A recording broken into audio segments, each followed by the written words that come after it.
Okay, we are here with Timo from Strattners. Holdings, also known as Strattners, is a publicly traded small cap conglomerate and parent company of the Strattner portfolio of brands and subsidiaries. I'm going to go ahead and pass it over to Timo now for his presentation. Hello, thank you very much. Thank you. My name is Timo. I welcome you here today to our presentation. Strattners is a diversified capital management firm. And as you can see from our first slide, we have a couple of core businesses, and I want to share with you how we combinedly run them. And what makes us unique is that we run a few sub-funds, as you can see here, on the Strattner Capital Management brand. And we're also focusing on a technology component where we run a few brands as well. And over the next few slides, you'll see how they all work together and how this makes sense. In the future, we aspire to become the go-to partner when it comes to tailored small cap and investment moves. And our equity-linked value approach amongst all these subsidiaries really provide us a platform to become a player in this field. Through our core business, and I think this is one of the most important things about this, is that we run our company as an asset manager. So all the different subsidiaries you'll see and all different deals we're involved with, we make decisions from a point of view of a fund manager. So, and we have a great research team that goes out, and our pipeline looks something like this. We would look for undervalued companies, not globally, but fairly internationally. We then would identify which ones we like to go and deal with. We provide capital, amongst other things, and we create value in that process. So we have a fairly structured approach towards helping them, and with the view to either divest, own, or start a new business. So the most companies we deal with are public companies, primarily listed in foreign exchanges as well in the US. And I'll now go over to some of the things that I think you're going to find interesting about our recent accomplishments. I took over this company in March this year. And since then, I've been able to grow our AUM from zero when I took it over to now just under 7 million. We helped an incredible company, Advanced TC Limited, a smartphone satellite Android phone builder, to list on the OTC markets. And on the back of our work with them, we were able to launch a few services. One of them is Strattner Alerts, which is an app we're building with, we have a contract where we build a data connection with FEMA. That app will be available to users probably first quarter next year. We also launched, again, on the back of the satellite phone business, by helping them, we launched two services, which is Strattner Space and Voice. Space is being a satellite network operator. We're white label with Pivotal.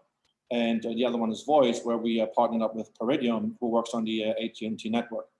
And another great story about our approach to doing business is Kava. Kava is an agricultural product originating in the Pacific Islands. And our very own Michael, who works with us, he's been instrumental in setting up a complete social impact investment down there. We've been able to work with local farmers, local communities, sell a product they're already buying, but give it to them with a better branding, better packaging, and better pricing, helping them somewhat throughout the pandemic, giving them a product they already consume at a better rate. This is our opportunity, and I would like to share a bit more about where these numbers are coming from. The Strattner Space and Strattner Voice are geared towards, based on the commercialization of Advanced TC phone. So you have a little image here of the Advanced TC phone. It's a smartphone, and they're also presenting a bit later on. The market is so big. There's currently a million plus subscribers in the US for satellite phone devices. We believe that we can capture some of the market from those million users that are already existing on the old version of the satellite phones into our Strattner Space network. And complementary to that, we also offer a Strattner Voice service, which is on the GSM, because the phone works on both the satellite network as well as the GSM as a dual SIM. The core, what's really driving these opportunities comes from our Strattner Cap brand. And we're working towards getting a license with a broker-dealer registration.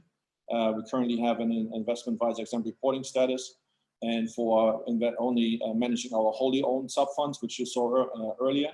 And through our core activities in these funds, we uncovered these opportunities. There will be another licensing for the UK brand, the same name, for the FCA registration, where we will be providing full service brokerage services to the European market. The Strattner Alerts is again another product that originated through our work with this client, Advanced TC. And we with a price of 50 million on there here because I think the opportunity is there. People are more and more geared towards these kind of services. And if we were to sell it at $1 to the Americans, 50 million would be $50 million.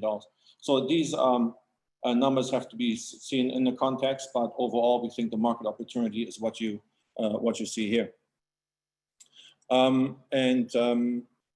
That would be it for me, I guess. We have a few more things you can see, but I would like to turn it over to the panel. Okay, perfect. I'm going to go ahead and ask our panelists to go ahead and start your video and unmute yourselves. And then we're going to have right about 10 minutes for questions. So we'll cut that in at about 18 after. Hi, Timo. Kevin Deedy here, H.C. Wainwright. Thank you very much for presenting this morning. Very nice to see you. Could we just take a step back, please, and look at your complete portfolio? Give us an idea of what you think are going to be the most immediate revenue contributors, and which ones do you think will be the strongest drivers nearer term and maybe longer term? I noticed the Fiji Kava import in there. You mentioned the satellite phones, and obviously asset management. If you wouldn't mind just sort of looking at it or helping us understand it from that perspective, please. Yeah, sure, absolutely. The combined total sort of addressable market, what we have here is that, what you saw here, about 1.3 billion. The immediate revenue I see clearly from the funds business. This has been my history, and we currently have about just under 7 million on assets there, and that's the securities portfolio. And because that's my history and that's where I come from, I'm focusing my revenue expectation on that. From that revenue, we will then see how we're going to go with the launchings of all the other subsidiaries. None of these subsidiaries are very capital intensive, so I wouldn't have a problem financing those. Neither the Space Voice Network or the app. These are very standard technology things that we don't really have to invest a lot of money to commercialize. Therefore, we moved into these spaces because we knew there wasn't really going to be a risk financially speaking to get these off the ground. But yet there's a time commitment in there, and there is somewhat of a consideration moving forward with those. And maybe just kind of picking up where Kevin started, on the asset management business, Timo, congratulations, 7 million AUM to start. Paint that picture for us over the next kind of 12 to 18 months, where you think you can source additional capital from, what sort of clients, and then maybe help us better understand the fee structure that you're able to command on your asset management product. So we are like a publicly traded family office. So we're not really looking for clients to invest with us. We grow our own assets. So I'm the only investor in these funds. And then from our deal flow, some of it is convertible debt, some of it is not. We then will make revenue on those funds, and those have different strategies. You also saw there's a few of them because there's different jurisdictions. We trade in the UK and the US as well as in Asia, and every jurisdiction needs their own KYC compliance. That would be my best answer to that. And so that is something that I really aspire to grow. I do believe, having researched all this stuff, having done this before, I feel that 50 million over the next sort of 3 to 4 years is definitely attainable. These are some of the references that I see right now in the market that other companies have done. And from that, we will basically reinvest, we build a book.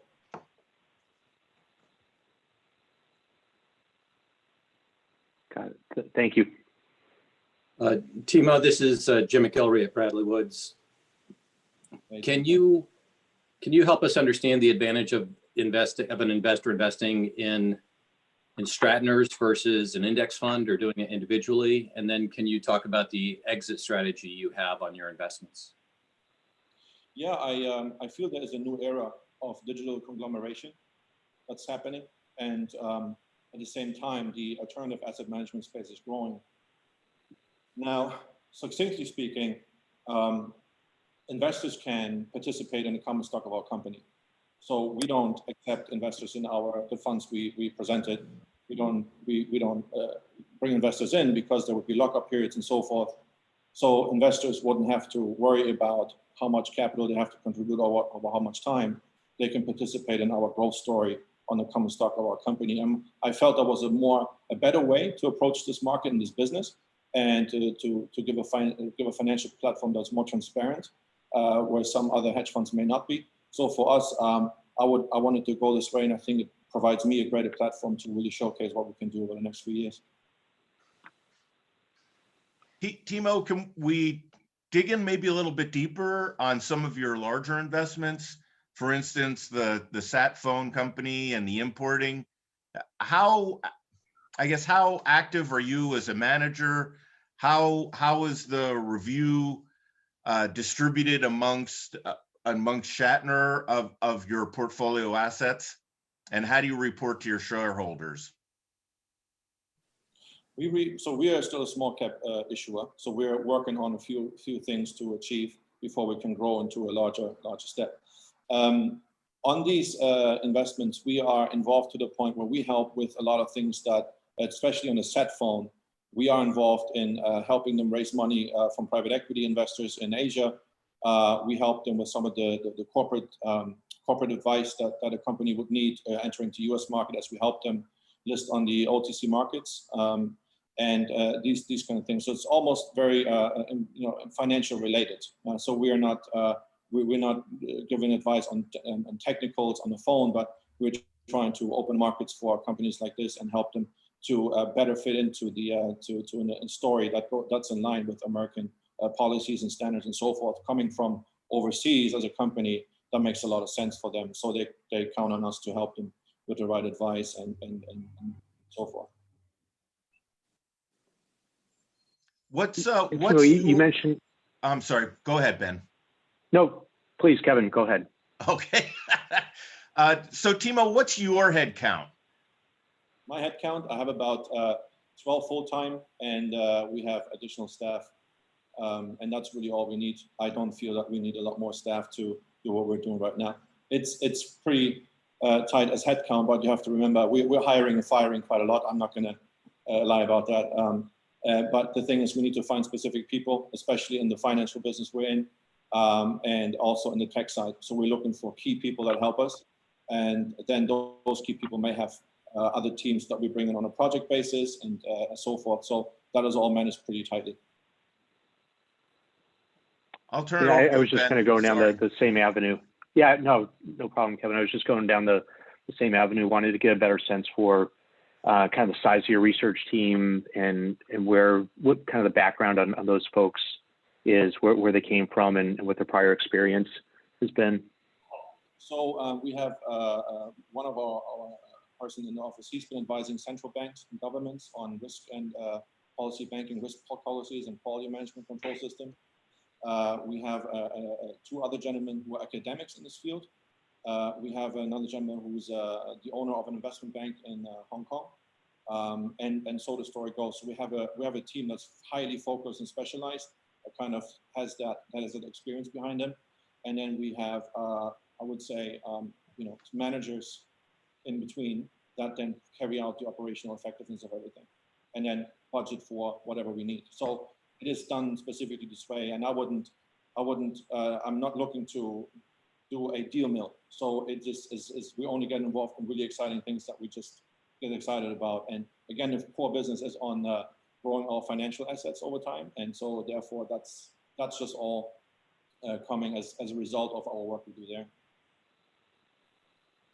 And is the public company entirely equity financed, or is there some debt financing on the public company side? Yeah, there's loans from our offices. About how much is that? Not much, just 150,000 as per last quarter, as we report last quarter. And we don't expect to put much more into it because we have an asset portfolio that I brought in. So over this trailing 12 months coming in, we're going to start liquidating those, and it will also grow at the same time. So I'm confident about liquidating that portfolio, which is now worth about 7 million, and then build that at the same time with more deal flow. What can you give us some of the key parameters? I mean, obviously you talked about investing in companies that are asset light, but could you give us a little broader view of some of the key parameters you're looking for? You know, those we are fundamental position traders, if you will. So we're looking for companies that are undiscovered, right, or undervalued, or both. So Advanced TC is a prime example. Advanced TC was well capitalized at the time, but they were undiscovered. So, but with no liquidity really in their market, they were trading in Australia. So we identified a few key points: undiscovered company with a highly interesting product, with a great success story already in the past, who has just no exposure. So we went in and helped them with all different things they need help with, and then starting to bring them into the exposure that they needed. And this is sort of a framework of what we're looking for. Okay, that is about all of the time that we have. Thank you so much for presenting, and thank you all so much for your questions, and we will see you in the next meeting. Thanks, Timo. Thanks, everybody. Thank you. Yep. Thank you.